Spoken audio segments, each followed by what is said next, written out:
بسم الله الرحمن الرحيم. رب اشرح لي صدري ويسر لي امري واحلل عقدة من لساني يفقهوا قولي. هذا الان من موقع الاعمال. نحن ضربنا السقف هذا في مديرية ماوية من منطقة الشرمان النجارين.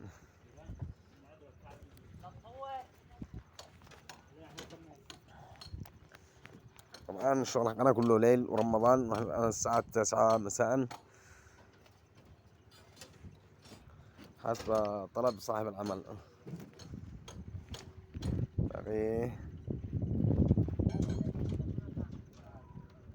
كل الشغل ان شاء الله على ما يرام 100. انا لسه طلعت